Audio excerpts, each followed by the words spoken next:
there, and welcome back to the Talking Apron. I'm your host, Ann Bernardin, and today we're diving into a leafy green that doesn't get enough love, and that's Bok Choy. If you are looking for an easy way to boost your nutrition, to simplify your cooking, and add a little bit of variety to your meals, stick around. We're going to be breaking this down into three segments: why bok choy is a nutritional powerhouse, how to cook it without overcomplicating things, and then some simple and delicious recipes that you can try right away. And of course, we'll talk about why eating bok choy. Why does that fall under the self fuel pillar of my lifestyle coaching approach? It's such a game changer for long term health when you start adding more and more fresh veggies to your plate. So go ahead and go grab your cuppa and let's dive in. So, why bok choy? Why? Well, let's start with the big question: what is and why should you even care about bok choy? Now, here comes an AI description. Bok choy is a highly nutritious, leafy green vegetable in the cruciferous family, and it is closely related to cabbage, kale, and broccoli. All right, that makes sense. So, what we also know is it is low in calories, but packed with some essential vitamins, minerals, and antioxidants. And that supports our overall health. I mean, there are so many leafy greens out there. Why this one? And I'm going to give you a little hint. Do you worry about osteoporosis? Well, here's the deal: bok choy is naturally loaded with vitamins and minerals that help fuel our bodies. It is packed with vitamin C to support your immune system, vitamin A for eye health, plus it's a fantastic source of folate, which is crucial for cell function and just our overall energy. And oh, let's not forget calcium. Yep, bok choy is a non dairy source of calcium, making it a great option for those looking to strengthen their bones without relying on the dairy. And oh, but did I mention it also has vitamin K for bone strength? And that combination makes it terrific for those of us who are concerned with their bone density. So, okay, I said that it was low in calories. Well, what does that mean? It has 9 grams of calories per cup. It's high in fiber, just under a gram, and it makes it a great addition for anyone who's looking to kind of balance their blood sugar levels, or like myself, to be mindful as a type 1 diabetic. Yeah, I got to pay attention. And that's something that we are here with the Talking Apron, is paying attention to why am I eating what I'm eating. All right, so now I've introduced bok choy. Okay, great. But now what do we do with it? All right, let's make it simple and talk about how to cook up some bok choy in your kitchen. Well, let's have a little story. Let's back up a little bit. Ever decide that you wanted to go to the grocery store and you grabbed a vegetable that you didn't know how to cook? You had every best intention, but time went by, and then all of a sudden it's wilting away in your fridge because you weren't quite sure what to do with it.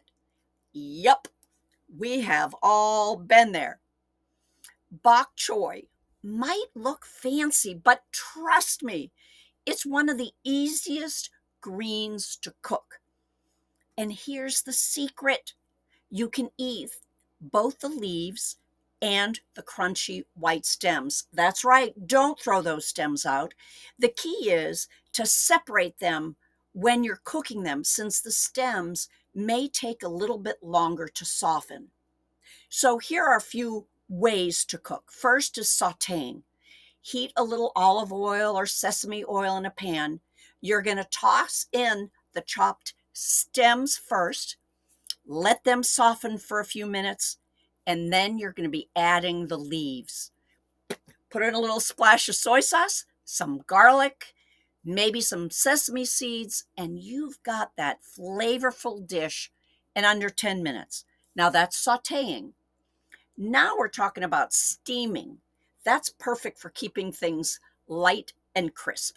You're going to steam a little water for about 5 minutes. Maybe you're just going to put on lemon juice, salt and pepper, or a tamari. Okay. Next is roasting. If you like that charred caramelized flavor, try roasting bok choy at about 400 with 10 minutes with a little olive oil and some salt and pepper. And then, of course, you can eat it raw. It is great shredded into a salad, or you put it into a wrap for that nice, fresh, crunchy bite. Now, see, there's no fancy, complicated steps here, no fancy equipment, just a simple way to add more greens to your meals. All right, now that you know how to cook it, let's talk about putting it into action with some easy meal ideas. All right, you've got the breakdown of the nutrition. You know how to cook it.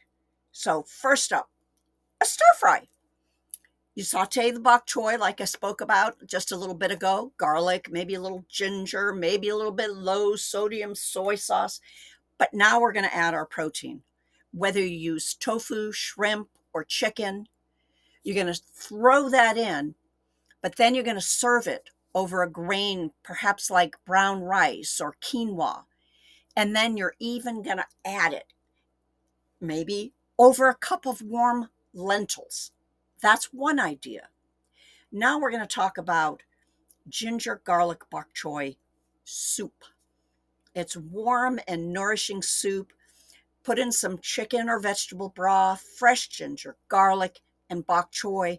Then you're going to add in those mushrooms for a little bit extra umami. Really fills it out, makes it tasty. And I bet you never thought about bok choy for your egg scramble in the morning. You're going to add those chopped bok choy to your morning eggs. Maybe you'll add some feta cheese, some black pepper, and you've got yourself a good breakfast. And then take out the kale, take out the spinach, put the bok choy in with a banana, some frozen berries, some almond milk, and you have a new kind of green smoothie. And bok choy doesn't have that bitter taste. Now, when you're having your smoothie or any time, remember when you're using an almond milk, do check to see if it's fortified with calcium because there's so many different brands out there. If you're looking for that, go ahead and take a look. So that's it. That's one way, 2, 3 ways to add bok choy into your weekly meals. Now, before we wrap up, let's talk about why this matters. Why does variety matter? Why? Well, in my lifestyle change program, it's called the self-health framework. Self-fueling is one of the 3 pillars because what we put in our bodies directly affects our health, how we feel, our energy levels, and our ability to prevent and sustain a vibrant life in spite of living with a chronic illness. So self-fueling is about choosing foods that work for you, not against you. So it's not about perfection. It's about making consistent, smart choices that support your long-term health. Bok choy is just one small example of how you can add nutrient-packed foods to your meals without overcomplicating it. So my challenge to you this week, grab some bok choy, try one of these simple recipes, and see how easy it is to fuel yourself in a way that feels good. And if you do, let me know. Join the conversation in our community, Health, Habits, and Hope on Facebook. I'd love to hear how you're fueling your body this week. Thanks for tuning in to the Talking Apron. If you found this episode helpful, share it who might need a little Bok Choy inspiration in their life. And don't forget, subscribe so you never miss an episode. Until next time, take care and fuel yourself well. See you soon.